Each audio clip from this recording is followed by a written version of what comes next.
Hello friends, तो कैसे आप सब लोग। उम्मीद है सब लोग खैरियत से होंगे, आफियत से होंगे। तो आज ये हमारे पास पार्ट नंबर 4 है एमसीक्यू सेशन का। तो इससे पहले हमने डिमांड एनालिसिस पे पार्ट 1 लाया था जिसमें हमने 20 एमसीक्यूज डिस्कस किए थे। तो आज हम 23 एमसीक्यूज अगेन डिस्कस करेंगे जो कि बहुत ही इंपॉर्टेंट होने वाले हैं। और ये MCQs demand analysis, indifference curve technique, marginal utility analysis, इन सब पे बेस होगा और इलास्टिसिटी ऑफ डिमांड पर भी होगा। तो चलिए स्टार्ट करते हैं आज के लेक्चर को क्वेश्चन नंबर 1 से। और इसका तरीका यही रहेगा कि आप इसको टैली करें, अपने आप से सॉल्व करें और उसके बाद अपने आंसर्स को रखें, लिखे किसी पे, और फिर जो मैं आंसर्स बताऊंगा उनके साथ आप टैली करें और लास्ट में जो भी स्कोर आएगा आप जरूर कमेंट सेक्शन में आंसर करिएगा। तो चलिए सबसे पहले अगर आपने चैनल को सब्सक्राइब नहीं किया है आप चैनल को सब्सक्राइब कर दीजिए और बेल आइकन को भी क्लिक कीजिए ताकि आपको लेटेस्ट वीडियोस की नोटिफिकेशन सबसे पहले पहुंच जाए। और वीडियोस को शेयर करना ना भूले अपने फ्रेंड्स के साथ, अपने groups, WhatsApp groups, Facebook group, जहां पर भी पॉसिबल है वो आपका फर्ज बनता है कि आप इसको फॉरवर्ड करें। और चलिए अब स्टार्ट करते हैं question number 1।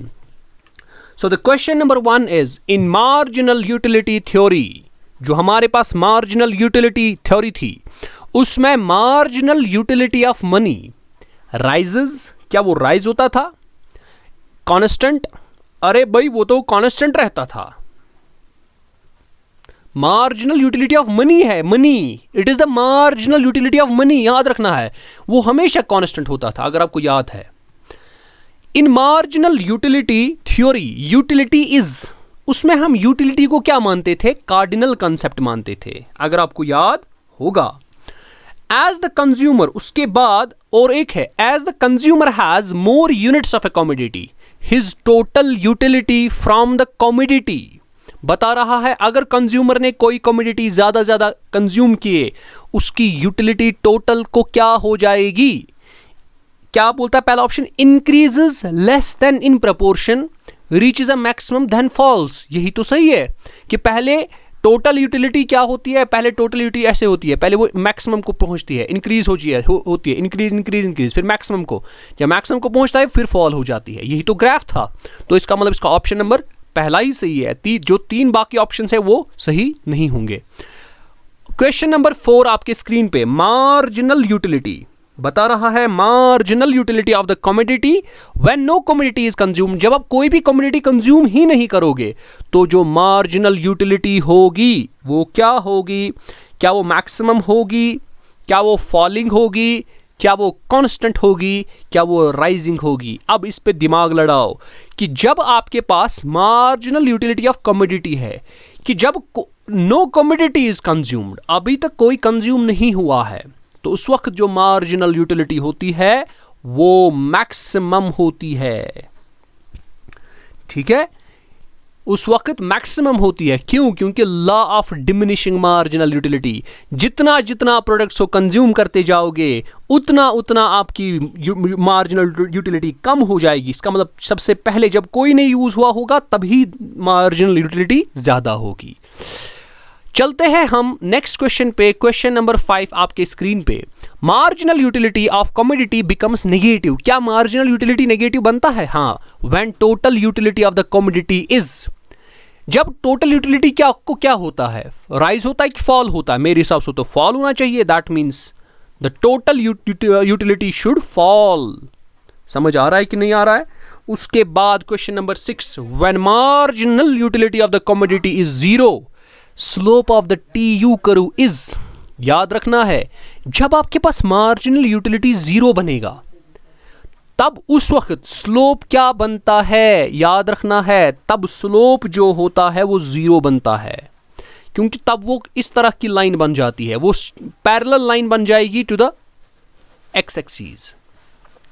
Slope of TU curve, जो TU कर्व है टोटल यूटिलिटी कर्व, उसके स्लोप को क्या कहा जाता है? Marginal utility, utility, average utility, या उसको कहा जाता है नन ऑफ द अबो। याद रखना है अगर आप टोटल यूटिलिटी के कर्व को स्लोप निकालोगे वो आपकी मार्जिनल यूटिलिटी बनती है। वो आपकी क्या बनती है? मार्जिनल यूटिलिटी बनती है। ठीक है, अब क्वेश्चन नंबर 8 आपका, सैचुरेशन पॉइंट मीन, सैचुरेशन कब होती है? जब TU राइज होगा और MU फॉल होगा। क्या ये सैचुरेशन है? नहीं, ये तो नहीं होगा, क्योंकि जब MU फॉल होगा, लेकिन MU से तो अभी TU और बढ़ेगा ना, चाहे कम ही आ जाएंगे लेकिन बढ़ेगा ना तो भी। अच्छा, दूसरा, TU इज फॉलिंग, अब बोलता है TU फॉल। अरे भाई, जब TU ही फॉल होगा वो सैचुरेशन कहाँ होगा? यूटिलिटी हम कहाँ चाहेंगे कम मिले? अब TU इज मैक्सिमम, अब TU मैक्सिमम तक पहुंच गया और मार्जिनल यूटिलिटी जीरो है। इसका मतलब इसके बाद और कुछ नहीं हो सकता। अगर आप इसके बाद और प्रोडक्ट लोगे, उससे फिर मार्जिनल यूटिलिटी नेगेटिव में जाएगी और टोटल यूटिलिटी कम हो जाएगी। दैट मीन्स यही आपका सैचुरेशन पॉइंट है। सैचुरेशन पॉइंट होता है जिस पर मैक्सिमम यूटिलिटी मिले। उसके बाद आपका question number 9, falling marginal utility curve shows which law? सीधे है law of diminishing, law of diminishing marginal utility है, तो 9 का आ जाएगा C। उसके बाद आपका क्वेश्चन नंबर 10 आपके स्क्रीन पे ये रहा, when marginal utility is falling, बता रहा है जब मार्जिनल यूटिलिटी फॉल हो रहा है, TU को क्या हो जाएगा? अरे TU बढ़ जाएगा कि घट जाएगा? वो तो बढ़ ही जाएगा। जब मार्जिनल यूटिलिटी कम होता है, TU तो भी बढ़ेगा, TU तो भी बढ़ेगा। MRS means marginal rate of substitution is defined as amount of good Y given up in exchange for good X such that the total utility is constant, such that the total utility is constant। क्या ये है? इसका मतलब यही तो है कि हमें कितना X का प्रोडक्ट गिव अप करना है Y को लेने पे, ठीक है, ताकि टोटल यूटिलिटी क्या रहे? कांस्टेंट रहे। यही तो है मार्जिनल रेट ऑफ सब्स्टिट्यूशन, यही होता है। इनडिफरेंस मींस, इनडिफरेंस क्या होता है? इनडिफरेंस होता है X और Y इक्वली प्रेफर्ड है ना, दोनों इक्वली प्रेफर्ड है।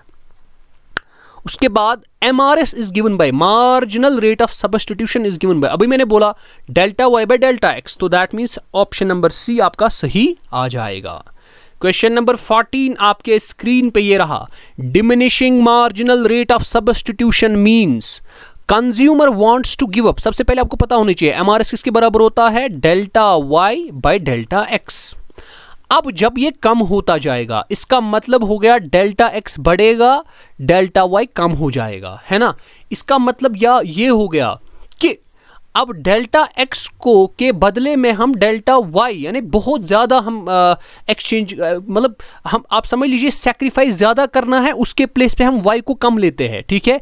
So consumer wants to give up lesser units of Y, ऐसा तो नहीं, एक minute, consumer wants to give up lesser units of Y, हाँ ये तो मैंने बोला ना, Y को कम हो जाता है in exchange for good Y, है ना, गुड X, तो इसका मतलब इसका ऑप्शन नंबर A ही आ जाएगा।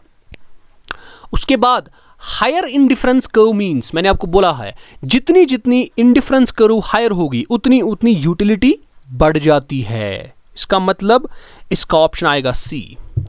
A straight downward sloping indifference curve means, ये बोलता है ऐसे, अगर ऐसे होगी उसका मतलब ये हो गया कि मार्जिनल रेट ऑफ सब्स्टिट्यूशन जो है वो कांस्टेंट है, जिसका मतलब ऑप्शन नंबर A सही है। इसका मतलब जो इसका स्लोप है वो कांस्टेंट है। Decreasing slope of indifference curve is explained bye, इसका स्लोप जो होता है, ये इंडिफरेंस कर्व है, इसका स्लोप जो होता है वो डिक्रीजिंग होता है, लेकिन वो किस लॉ से हम डिफाइन करते हैं? Law of diminishing marginal returns. क्या ये है? ये तो बिल्कुल भी नहीं है। Law of diminishing marginal rate of substitution यही है, ऑप्शन नंबर B आपका सही आ जाएगा। क्वेश्चन नंबर 18 आपके स्क्रीन पर ये रहा, बजट सेट इज, आपका जो बजट सेट है वो क्या है? Is it a right angle triangle formed by the budget line with the axes? वो तो नहीं है, राइट एंगल ट्रायंगल तो कहां से आ जाएगा? उसके बाद next option, all points on the budget line, क्या वो सारे पॉइंट्स आपके बजट लाइन पर होते हैं या points inside the budget line या points on the Y axis? ये सिंपल सी बात है, बजट सेट वो पॉइंट्स होते हैं जो बजट लाइन पर नहीं होते हैं। इट्स अ राइट एंगल्ड, एक मिनट, बजट सेट आपके पास, एक मिनट इसको पहले पढ़ लेते हैं एक बार और, is right angle triangle formed by budget line with the axes. हाँ यही तो है एग्जैक्टली। देखिए जब हमारे पास बजट लाइन थी, ये बनता था ना राइट एंगल ट्रायंगल, फिर इस राइट ट्रायंगल पे ये जो सारे पॉइंट्स थे यही तो बजट सेट थे, है ना। और ये सारा बजट सेट था। ओके, सो इसका मतलब right angle triangle formed by budget line with the axis इसका राइट आंसर होगा। क्वेश्चन नंबर 19, पॉइंट ए कहाँ है? देखिए, यह आपकी डिमांड कर्व है, ये डिमांड है, डिमांड कर्व। उसके बाद ये इंडिफरेंस है, ये तो अटेनेबल नहीं है, that means option number B is the right answer. लेकिन मसला यहां पे एक चीज है, देखिए यहां पे थोड़ा गलत हो गया, क्योंकि ऑप्शंस यहां पर भी नॉट अटेनेबल है, यहां पर भी है। लेकिन क्या पॉइंट ए डिजायरेबल है? हाँ, डिजायरेबल तो है, हम तो चाहते हैं यूटिलिटी बढ़नी चाहिए, लेकिन ये पॉइंट लेकिन हमारी पहुंच से बाहर है। इसका मतलब डिजायरेबल तो है लेकिन अटेनेबल नहीं है, यहां पे ख्याल रखना था। Which theory assumes ordinality of utility, यानी यूटिलिटी इज ऑर्डिनल, वो कौन बताता था? वो हमारा बताता था इंडिफरेंस कर्व टेक्निक। अगर आपको अच्छे से याद होगा तो वो हमारा इंडिफरेंस कर्व टेक्निक ही बताता था। Question number 21, if marginal rate of substitution is constant through out, बताता है ऐसे, अगर कांस्टेंट होगा the indifference curve will be, indifference curve थी सीधे स्ट्रेट लाइन होगी जिसका डाउनवर्ड स्लोप होगा, तो that means downward sloping straight line, option number D. A consumer consumes only 2 goods, 2 ही गुड्स लेता है। If price of one of the goods falls, the indifference curve को क्या होगा? ये मैंने पढ़ाया है, अगर एक के प्राइस को कम हो जाएगा तो इंडिफरेंस कर्व पर कोई भी असर नहीं होगा, इसका मतलब does not shift. When the marginal utility is zero, जब मार्जिनल यूटिलिटी जीरो है, टोटल यूटिलिटी क्या बनेगी? मैक्सिमम बनेगी। तो ये हमारे पास 23 MCQs थे, डिमांड एनालिसिस, और इसको क्या बोलते हैं डिमांड एनालिसिस, और हमारे पास इंडिफरेंस कर्व टेक्निक पे ये 23 MCQs है। उम्मीद करते हैं, आशा करते हैं आपने इन MCQs को एंजॉय किया होगा, इस सेशन को। वीडियो को लाइक करना ना भूले, शेयर करना ना भूले, और अगर आपको PDF चाहिए उसके लिए टेलीग्राम की लिंक डिस्क्रिप्शन में मौजूद होगी, वहाँ पे आप ज्वाइन हो सकते हैं टेलीग्राम में, और अपने फ्रेंड्स को भी वो आप लिंक भेज सकते हैं ताकि वो भी ज्वाइन हो सके।